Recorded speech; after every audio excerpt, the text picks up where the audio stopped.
Hey guys, welcome to the You're Not Alone podcast. Today I have my good friend Matthew, and he's going to be speaking a little bit about his condition as well as how it's affected his journey. Could you please tell the podcast a little bit about yourself?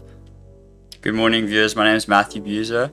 I'm 23 years old. I'm from Cape Town, and today I'm going to be speaking about my condition, which is called OCD, also known as obsessive compulsive disorder. Thank you, Luke, for having me here today, and I'm excited to share my story and my journey. I'm excited for you to be here. I've known you for quite a bit of time, for like, I think now at least going on like 4 or 5 years, Yeah. I think. I know that you're a church man. Yes. What are some of the misconceptions of like OCD that you've encountered? Especially over the years, like you see in the movies and the films with the different diagnoses.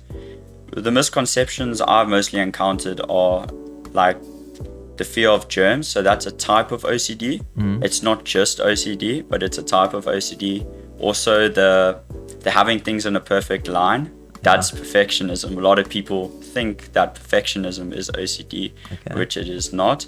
You get different types of OCD, which you get pure, which are just intrusive thoughts that you just constantly, they come into your head, which you can't control, and you just have to not let them affect you, but we'll get into that later on. Alright. Also, I think like color coordinating and, all of those things, that's all perfectionism. So it's mostly perfectionism, symmetry, having things perfectly done. So those are the main misconceptions about OCD. So are you saying that there is actually different types of Yes. of being OCD, and Yes. is it a medicated, like does it all need to be medicated, or is it something that you have to control yourself? So when I was 12, I was diagnosed with OCD. Okay. I didn't really understand what the condition was back then. I remember my mom telling me as I got like to 15 years old that I have OCD, and she just encouraged me to just keep doing what I'm doing and obviously get help. But with regards to the medication, there is no actual medication for OCD, so it's tough. Like they can prescribe you SNRIs and SSRIs, which helps alleviate the anxiety, because OCD is basically a huge form of anxiety. And medication in conjunction with therapy is how you learn to live with OCD. So there is no exact type of medication, but they use it like SSNRI in conjunction with therapy, and then from there you just have to learn. There's techniques that you learn to adapt and just grow. So I imagine that's played a big role in your like childhood and whatnot. Yeah. Did that like affect any social relationships or anything? I feel like at times when I was younger, playing sports and also just trying to make new friends, the thoughts that when they come into your head, it makes you feel very like ashamed, as if like like what's in my head. That's how bad it feels like, and you often avoid certain situations. I remember when I was younger, I was afraid to like go to parties or go to like social events or hang out with my mates on the field. And at times when it got so bad, I remember I would just stay at home on the weekends and not want to go out and actually engage in these things. And my mom started picking it up, and that's when we started working on those aspects. So I imagine when you actually thought of the, like for example, like you said, going onto the field and like hanging out with your mates, did you like think of every possible outcome like that could get to? Is that like how it would work? Or So mainly what it consists of are these obsessive thoughts that come into your head that you can't control. So there's a lot of what ifs. So like, what if I go to this place and something happens? Or if I don't do this correctly, I'm going to either hurt myself or lose someone. Or so it's these constant like what ifs, doubts, and your thoughts and feelings don't always correlate with each other. Like if something sad happens and you're not feeling sad, because sometimes your head is so consumed that you actually feel numb. Like you show no emotion at times, and that really makes you wonder, why am I not showing any emotion? Like because that's how it works, and you got to learn to separate your thoughts from your feelings, which is the most difficult challenge with OCD. Sure. That sounds hectic to me. Like it's difficult to explain to people.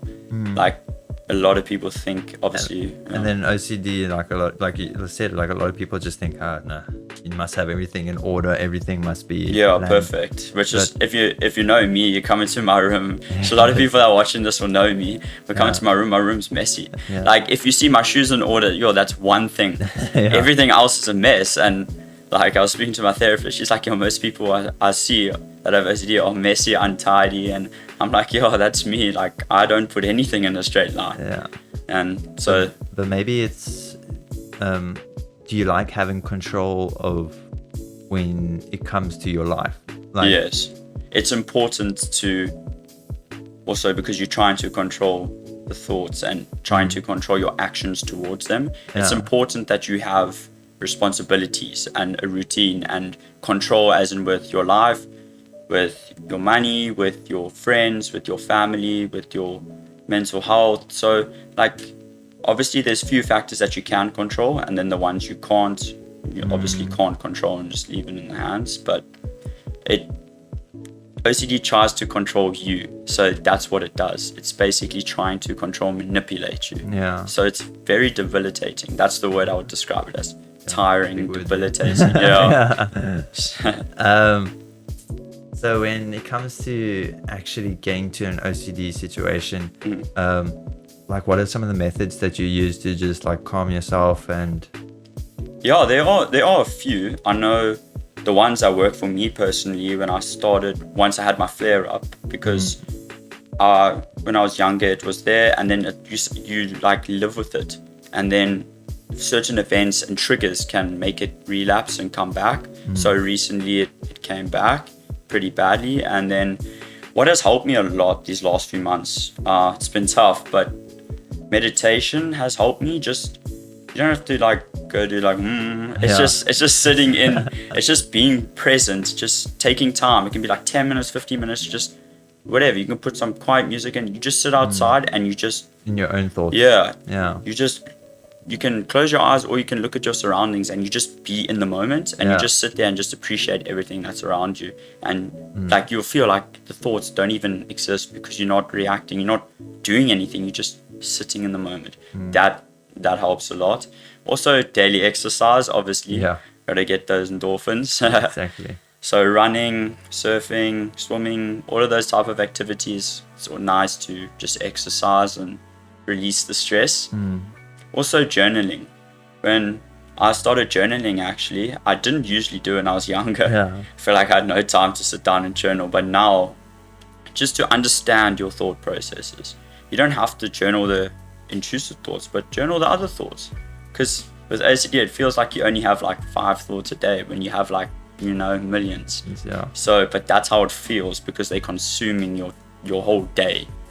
For hours. Like it nitpicks like what's the most important. Exactly.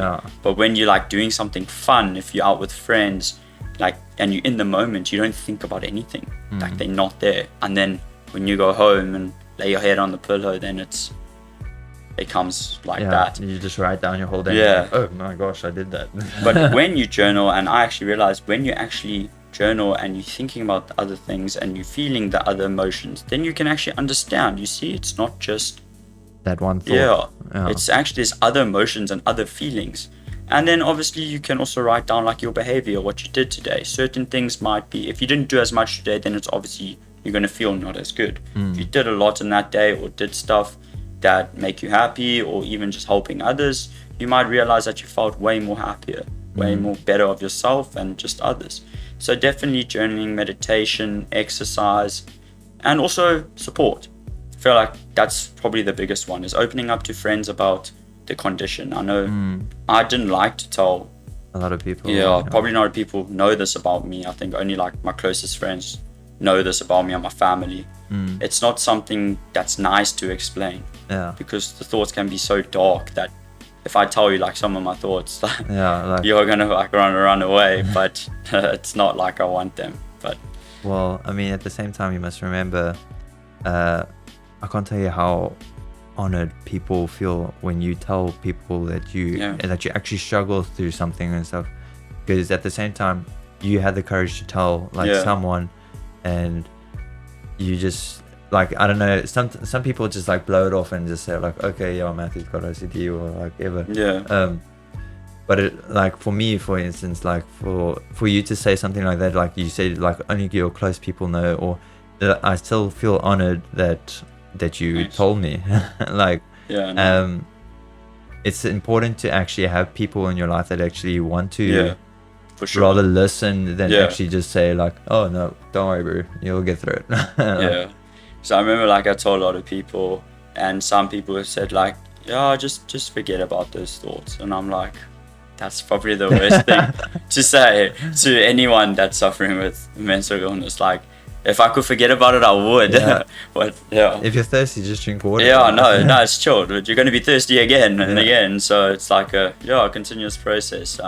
But support, I see a lot of people nowadays don't fully understand it. That's kind of my goal. I want to be able to educate people and to speak to people and other people and encourage them to actually tell their story, because it's not a rare disease. Yeah. It's not. It's people don't actually talk about it. That's why it seems rare, but it's not. I think there's so many, especially in America. I was reading a study did there. I think it's 1.36 million people suffer with OCD. So in America and other countries, but it's not as rare as you think. I think it's just the stigma and people don't want to actually talk about it. I think a lot of people have it, but I don't feel like a lot of people think it's big enough to say something, like, you know what I mean? Like, people rather like look for other conditions and say like, no, I have this and I have OCD, but they like undermines OCD. Like, for example, like my father explained that he also has a tiny bit of OCD, but like he would never said it. You really had to kind of pick it up, and that's what a lot of people do. They undermine it. Do you ever feel like someone like undermines when you say you have OCD? Or I haven't really encountered undermining like as like it's not important, but I feel like a lack of understanding. So like they might think, oh, you have OCD, and think about putting the things in order, but they won't say it. But I've had encounter actually where someone thought I was telling them I had OCD, and they thought, so you like putting things in a straight line and making everything perfect. So that's when I kept hearing it quite often, and obviously in the society, on the movies and the films, even with other mental health disorders, they don't portray it as it is. And when you're watching those films, and everyone around the world, they're seeing that and assuming that's what it is. So when I went to YouTube and I watched this video of this guy, he vlogged his life, and I was like, jeepers, that's exactly it. I read the comments, like everyone's like, damn bro, like that's it. Like, why is there not enough of this? For sure. And like that guy, to take that courage to actually do that, probably took him months to actually build that up and to actually document this, because and realizing that in the moment that he's helping so many other people. And that's what I really want to do. I want to encourage people, and I want to educate people on this, because yes, it might not be up there with the other mental illnesses, but it's a very debilitating one, and everyone is important. I don't feel like there's one higher than another. So I feel like that can also... But I mean, like for me especially, I don't think anything like takes over anything. Like, for example, I would never say someone with cancer can outrank someone else that goes, because when I tell you what mostly affects everyone is up here. Exactly. Like, there's a saying that goes, pain in the mind is much worse than the pain in the body. Yeah, I like that. Because when you're going through something, yes, we have like injuries with our leg. 6 months later, you're not going to feel it anymore, or maybe you will, or like, but it won't be as sore as in the moment. But something that plays in your mind is constant. Unless someone helps you fix it, or like yourself. And it's especially like when I had to explain to people like what I went through. Like, the quickest way for someone to understand is I tell them I had cancer. I didn't have cancer. The only thing I had was a immune deficiency blood disorder. It is one of the most rarest things that you can get. It's like a 3% chance that you can get it. But the easiest way I could explain it to people, I had cancer. because like you said, it's like when someone says to you, Yeah. you have OCD, you're like, oh, put it in order. Like, Yeah. it's the easiest way for people to understand. Like, people don't actually Yeah.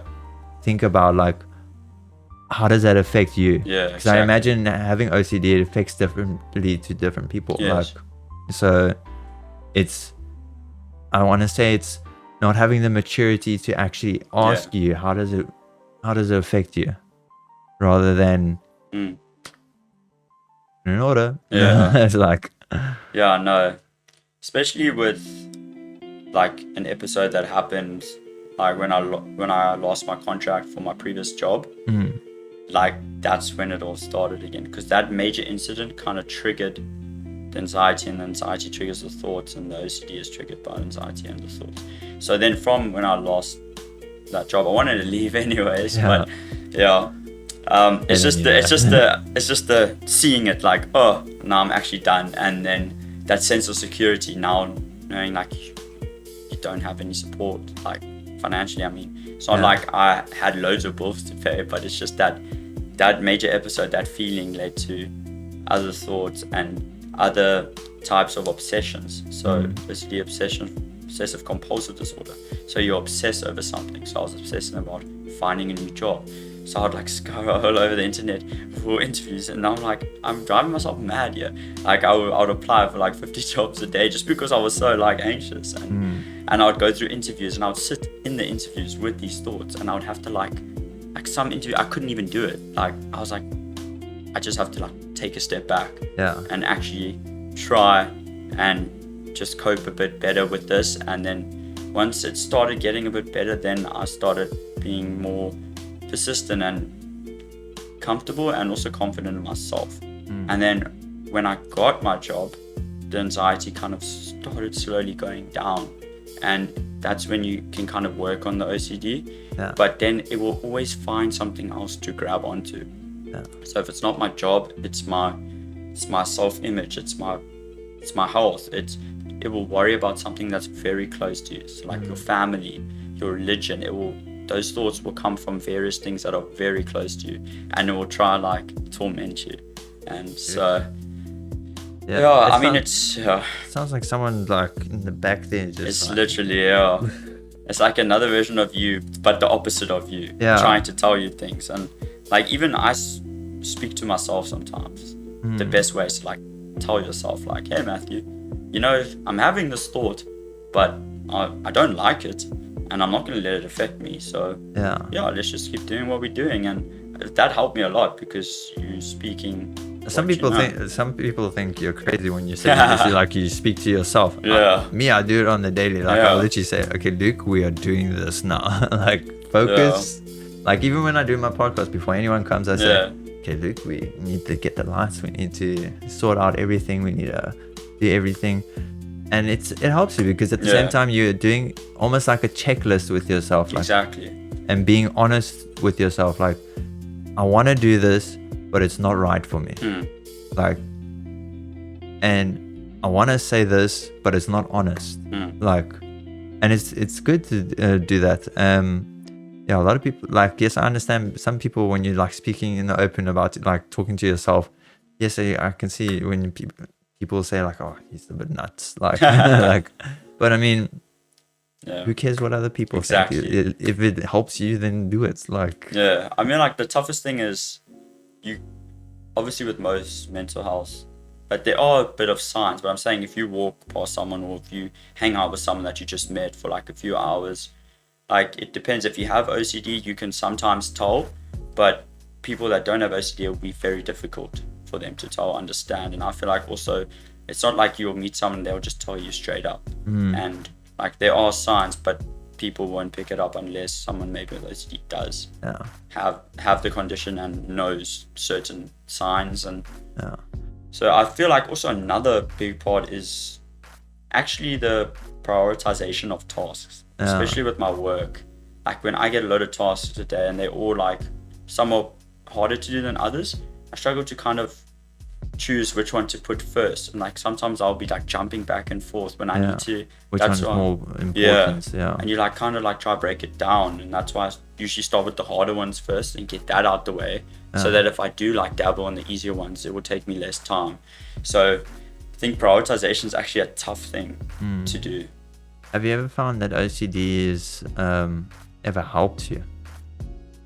Like, you know, like in your life or in any way, like...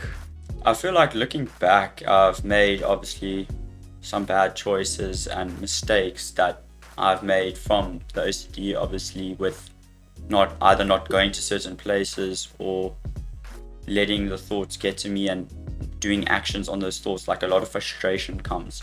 So I remember I would get like pretty angry on the sports field because, like, you know, I've had a whole day full of these thoughts and I just want to go play soccer and let go and not think of anything. But then I'll have like a terrible game and I'll just like let it all out, and people would look at me like I'll be screaming, like, and they'll just look at me like I'm mad, and I'll be like, yo, you don't know what I've just gone through the whole day, and I want 20 minutes of some good footy, and now so I feel like it's helped me to just understand my emotions in a way, and to know that having these thoughts are okay, because everyone has these thoughts, but they don't hold on to them. Which OCD basically affects the thought channel in your brain, and so it will cling onto things that you know you don't like, you're scared of, you hate, things you dislike, and like your family, and it even affects like relationships. Like being with someone, it's so hard, it's difficult to give someone your full attention and your focus when like you'll be talking to me and I'll be thinking of something like I won't even hear what you're saying. Like that's you're how completely like... That's how bad it can get. And I've realized I just taken some time to work on that and rather be in the moment. I actually was like looking at my phone now because I actually wanted to... It's crazy because I actually told my one friend this yesterday, this quote. The reason why I asked you that has OCD ever helped you in a situation is from Sir Michael Caine. That he says, he has a saying that work with the difficulty. So that means like when you go through something, how could you benefit from it? How could you learn from it? How could you use it in your everyday life? For example, like you just said, when you went to go play soccer and then you had all these emotions, it gave you a better understanding of your emotions. That's working with the difficulty. So learning to control them. So when you go through situations now, like going forward and whatnot, learn from it. Rather than, no, nothing works for me. Life is not going well or anything like that. Rather just be like, how can I benefit from this? How can I learn from it? How can I improve from it? And that's what I've been doing these last 6 months, because obviously right now I want to work on it as much as I can so it doesn't affect me later on in my life. And I feel like the toughest part is to obviously not let the thoughts control you.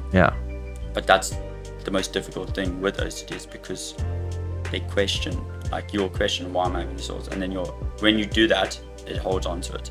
So the best thing I'm doing is navigating my thought process and basically understanding the condition, educating myself a bit more, because there's a lot of things I didn't know actually. And then I could see other people have it too, and then it gives me that sense of understanding and that community. Even though the person's not here, but I can see their comment, I can read what they said, and that helps me, especially knowing I'm not alone in the journey, and that really gives me confidence to speak up. And but I feel like throughout my journey, it's really, I let OCD control. When I was younger, I feel like I didn't even understand what I was going through, and I kind of just let it play its part, which obviously led to mistakes and things happening, and I would sit there like, why did I do that? Like, why did it happen? Why did it happen? Like, why am I thinking this? Like, this is not right, and all of these things. And now I'm kind of understanding it and just living with it, and not letting it control me. I mean, you're still, I would still consider us young and stuff like that. But even later on in life, you'll like figure out like, I learned more now. And you're gonna be able to even help more people. What's some of the best advice you would give to people with OCD? I would say to be patient and be persistent. It's a journey. I mean, it's going to be with you for the rest of your life. Yes, it might not affect you for many years. It didn't affect me for several years, actually. It was still there. But yeah, to just be persistent and don't give up. Like, there's going to be times where it feels so bad. Like, I remember there was times where I was shaking in my bed. I was crying myself to sleep. I was like, I don't want these thoughts. Can you get out of my head? Like, Yeah. and I remember I was like, is it even worth like carrying on? It got that dark. Yeah. It got that dark, and I just told myself, like, I'm gonna do this, but I need help. I need community. I need people, and God also, being religious and suffering with this so bad. Obviously, it's not from God, but trying to stay in that moment and realizing that God is with you really helps also. So the best advice I would give is just to be patient and persistent and lean on other people. Yes, you can't tackle it physically and mentally yourself, because I tried and it didn't work. For many years I kept it quiet. I held it in and it just worsened. So the best advice would be to patient, persistent, and also just be honest. Tell your family, definitely. Your family and your closest friends need to know. It's very important. And then, obviously seek professional help and work. And just do the task and see what works for you. And just, be present in the moment. I mean, just enjoy life and embrace it, you know? You living with OCD, cool. Like, it's not the end of the world. Yes, these thoughts are going to torment you. Exactly. I'm still walking. Exactly. Yeah, there's so many more things to be grateful for. Yeah, for sure. Yeah, so... you actually puzzled me there when you say it wasn't from God. How I look at it is from God. You know why? Well, yeah, he made me like that, because he knew that giving you OCD would make you realize things. That's true too, yeah. Because what do you want to do with your OCD? Like you said, you want to help people. You want people to understand it. No, that's true, yeah. Maybe that's the idea he was trying to give to you. Exactly. You can look at it, I didn't look at it in both ways, but sometimes I see, like, obviously the thoughts aren't from God, but yeah. You know what I mean? Yeah, no, the condition, how I'm made, and obviously I was born with this is, yes, that's what I'm saying. Yeah, everything you're saying, correct. For sure. Learning to use this to the benefit and to, like, encourage people and educate people. I feel like that's one of the purposes of why we everything these things. Everything he does, he knows he has a purpose for you. Same with you, how you've inspired me actually a lot since your journey, because I've been following your journey from the beginning, and seeing you go through what you went through and how you came out of it, and the slim chances and all of that, and praying for you even, and so I'm glad to see you doing well yourself, and thanks, big man. Inspiration to a lot of people also. So you also really helped me, inspired me to also tell people about my illness, and just know that everyone goes through different things, and there's community around you if you want to seek. Yeah, thanks, man. That means a lot. Like a lot of people sometimes won't want to hear about like what you're going through and whatnot, like because it's such a morbid thing. But I feel like it is important to share. Now, my biggest question to you is, what does "you're not alone" mean to you? The phrase itself, "you're not alone," it shows that sense of community, shows that sense of support, and knowing that you're on a journey, but there's people behind you that are with you. But the phrase itself lacks meaning if there's no support and commitment behind it. For example, if I just tell you, hey Luke, you're not alone, like especially with people with OCD and other mental illnesses, they'll be like, yeah, I know I'm not alone, and then later on they'll still. But if you come to me and say, Matthew, you're not alone in this journey. I went through something similar. I went through a time where I thought I wasn't going to make it. I went through a time where these things were controlled. I want to encourage you. I want to tell you what I went through, and I want to listen to what you have to say. And so that's the first part, engaging. Showing empathy is how you start the conversation. And by them sharing and you sharing with them, you actually encourage them to open up to others. Yeah. So I feel like the phrase "you're not alone," along with the physical actions and actually reaching out to people, showing that you care. Because if you tell someone you're not alone, but then don't message them and don't say, "How are you doing? Yeah. Oh, you want to go for a chat? Let's go for a walk." Yeah. I mean, let's pick up from where we last left off. How are you growing with God, or how are you doing with your thoughts? How's the OCD been these last few months? That shows that you care. Yeah. Not just Rather saying than it. just say someone saying, Yeah. I have OCD, you can get through it. Yeah, exactly. So it's that, the phrase, and also the meaning behind it, and the actions, and the empathy, and the commitment. I feel like that's the full package, and that can really change someone's life. That whole package, yeah. That's a very insightful way of looking at your knowledge, and definitely the first time I've ever heard it like that. And I can actually relate to it. Yeah. It's exactly what I want your knowledge to be, is a sense of community of, like, yes, it's like there's a difference between asking someone, are you okay? Yeah. Or tell me about it. Like, Exactly. I can tell you I'm fine. It's the most general word that everyone uses. Usually, yeah. I'm fine. Yeah. Like, It's a cop-out. rather than say, Matthew, I know that you suffer through OCD. Are you doing okay? Yeah. Has there been moments recently or anything, like, do you want to talk about it? Mm. Because that gives you a sense of He he actually actually cares. cares. He wants to hear about what I'm going through at the time. It's all about how you say it, I think. Yeah. It's about For how sure. you show it to someone. Even if it's someone you don't know well, like by saying it like that, they may open up to you, to other people they haven't. Yeah. And that's the most important thing, and that's what we want. Yeah. We want to encourage people to speak about it, Yeah. and not feel ashamed. Like, a lot of people ask me, like, how do you get people to talk about, like, their deepest, darkest things and whatnot? It's like, the number one way is just, first of all, I asked you that question. Yeah. Second of all, I empathize with you. Third of all, I let you actually speak. Like, a lot of people just like keep on, like, giving advice and, like, do this and do that and do that. If you've noticed in this whole podcast, you're the one that was speaking. Yeah. And a lot of the times, a lot of people don't let you speak about you. I feel like like this platform right now is powerful, and I have been following also the podcast from the beginning and just seeing it grow. And I feel like there's going to be more stories. There's going to be hundreds of more people coming here to share their story. Yeah. And every month, week, year, it's just going to grow. And it's going to be big. And I feel like that encouragement will even just encourage people to even just be with their family and tell them about their illness. They don't have to come here first and tell.